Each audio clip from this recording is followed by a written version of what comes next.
3 wild wolves taught me about the brutality of nature, but 2 pit bulls taught me something even more important, that true love knows no limits, never hesitates in the face of danger, and is always willing to fight for family. My name is Marcus Thompson. I'm 45 years old, and for the past 15 years I've been living in a secluded cabin in the Chugach Mountains of Alaska. I'm a retired veterinarian from the U.S. Army, and after 3 tours in Afghanistan, I decided to trade the chaos of the city for the peace of the wild mountains. I wasn't alone on this journey. With me lived 2 pit bulls who had completely changed my perception of the breed. Titan, a blue male weighing 75 pounds, with a broad chest and an even bigger heart.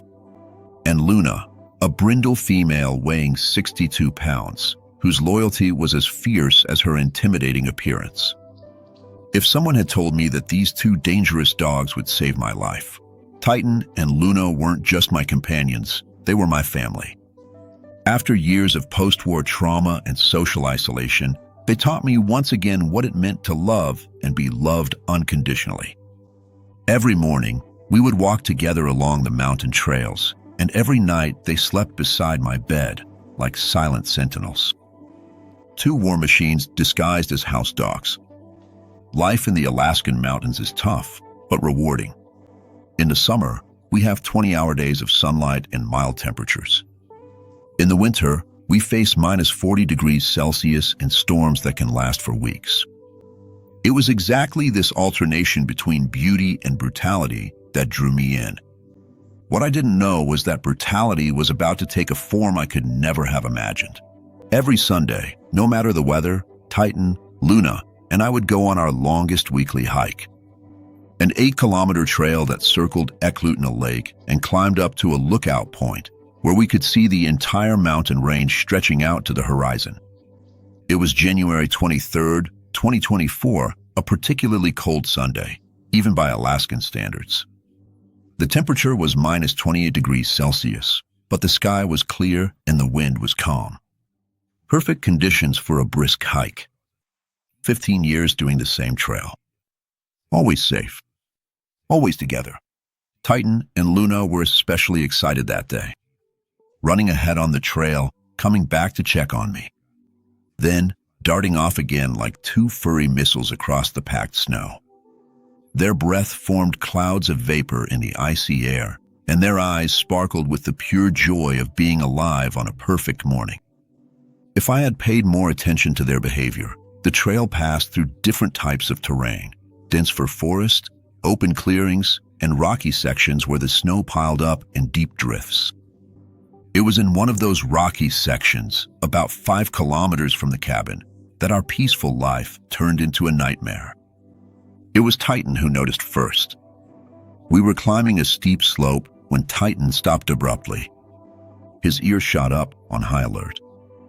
Luna immediately positioned herself beside him, both of them staring intently at a group of trees to our left. This wasn't their usual alert for squirrels or moose. Their bodies were tense, like coiled springs. The fur on their necks was standing on end. A low, guttural growl escaped from their throats. After 15 years living with them, I had learned to interpret every nuance of their behavior.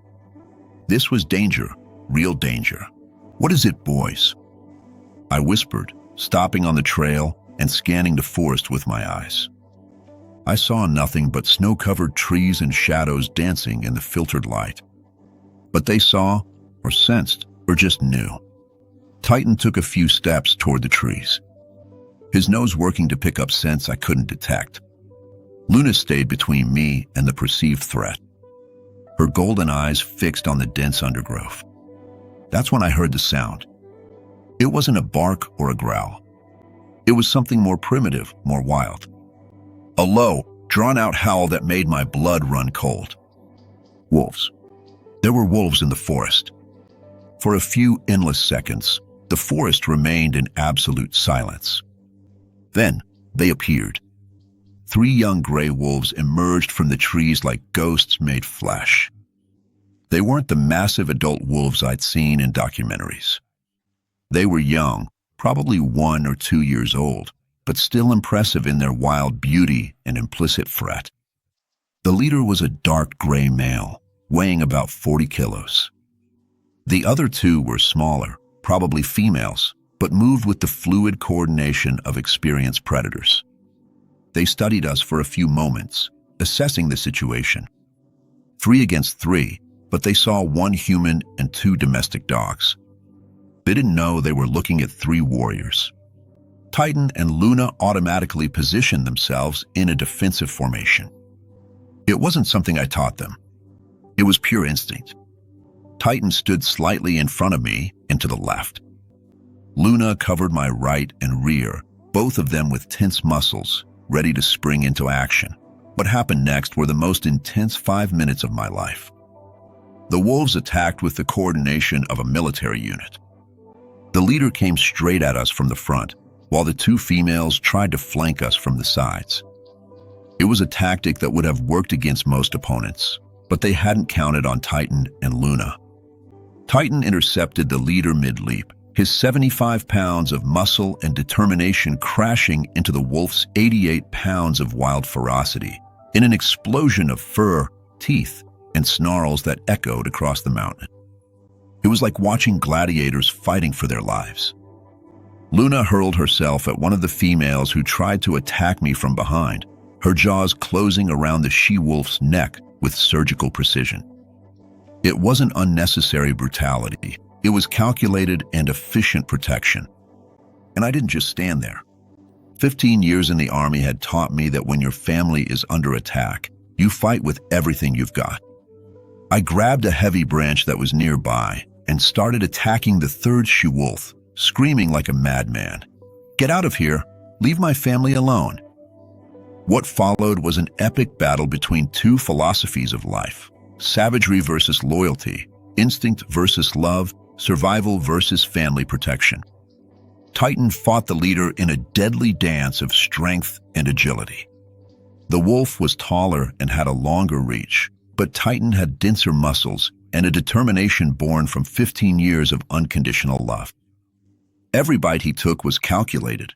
Every move had a purpose. He wasn't fighting for territory. He was fighting for his family.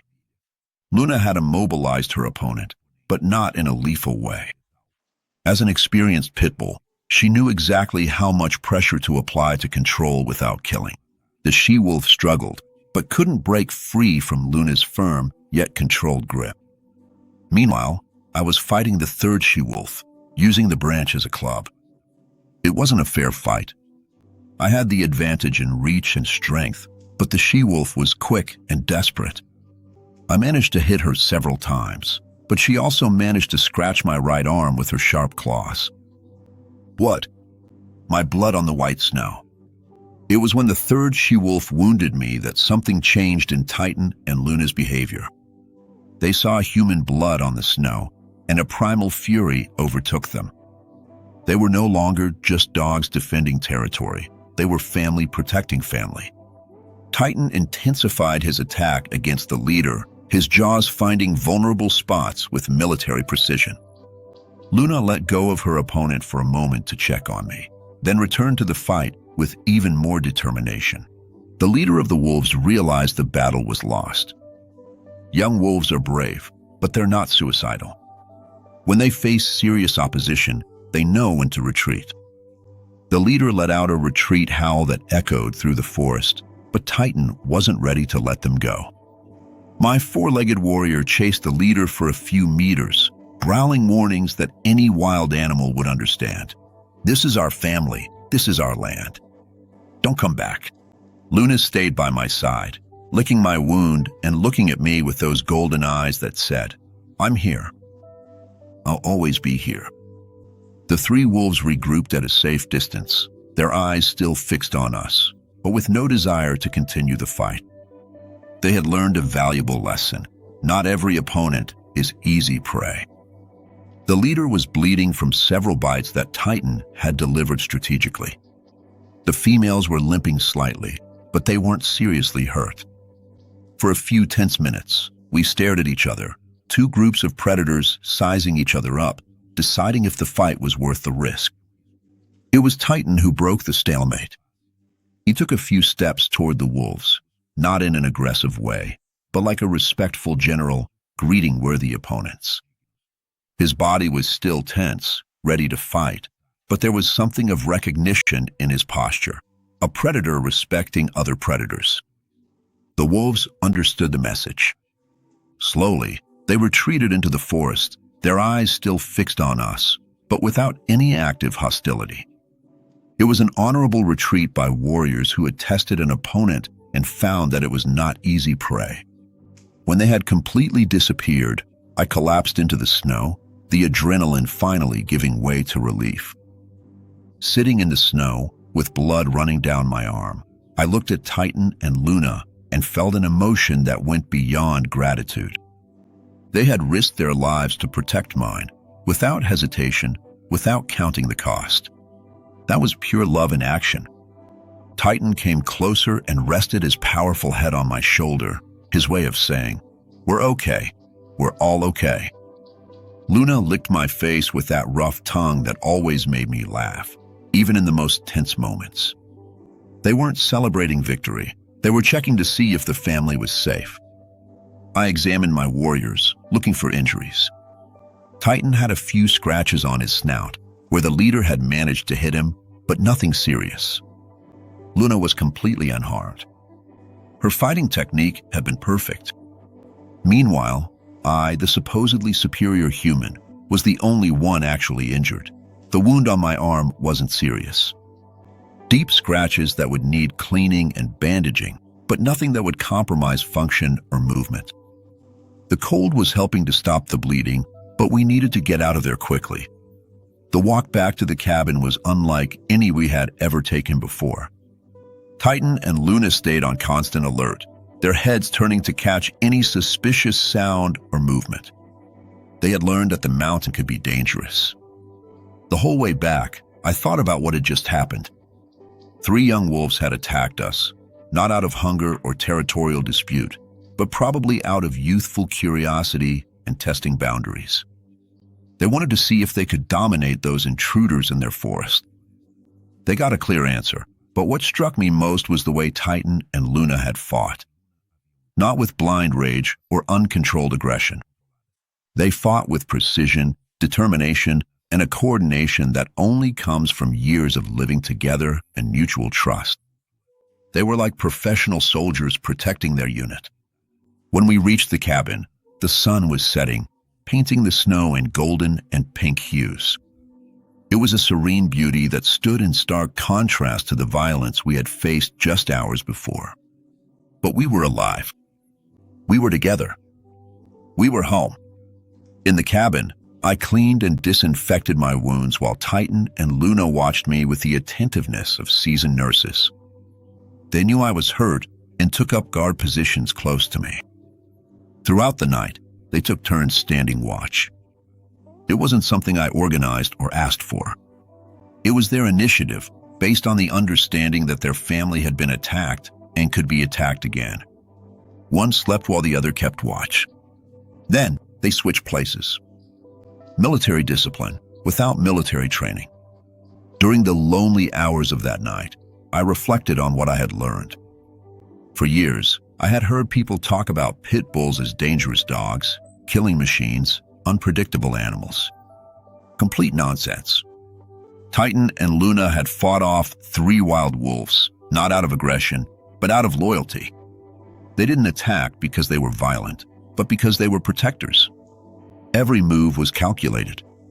Every action had a specific purpose. They were warriors, not killers. 2 days after the attack, I reported the incident to the Alaska Department of Fish and Wildlife. Not out of revenge, but so that other residents in the area would know about the presence of active wolves nearby. What they discovered was interesting. A team of biologists found evidence of a young pack that had recently split off from its family group. 3 juveniles trying to establish their own territory, testing boundaries and learning about power hierarchies.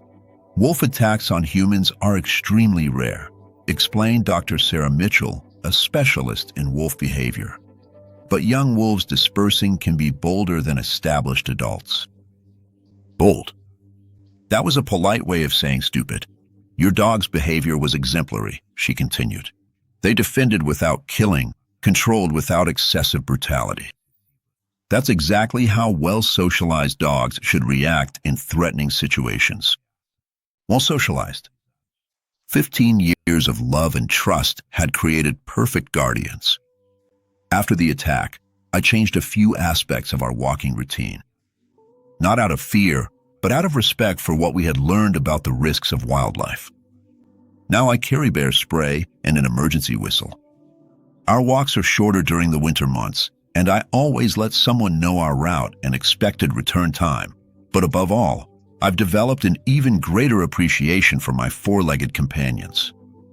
Titan and Luna weren't just pets. They were family members who had proven their dedication in the most definitive way possible. They risked their lives for mine. Every Sunday, when we passed by the spot where the attack happened, I paused to remember what took place there. Not as a trauma, but as a celebration. A celebration of loyalty, courage, and the love that can exist between different species. Titan and Luna always stopped too, sniffing the air, checking for threats.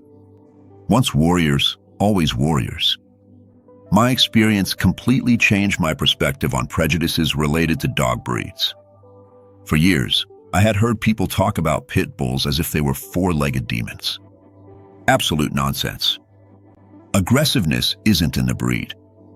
It's in the upbringing, the treatment, the love or lack thereof that an animal receives. Titan and Luna were raised with love, positive discipline, and proper socialization. The result was two heroes who saved my life. Now I work as a volunteer at animal shelters, specializing in rehabilitating pit bulls that have been mistreated or abandoned. I use my story to show people what these dogs can become with the right treatment. Every dog has the potential to be a hero. Titan and Luna come with me on these visits, serving as ambassadors for the breed. Children who used to be afraid of pit bulls fall in love with them instantly.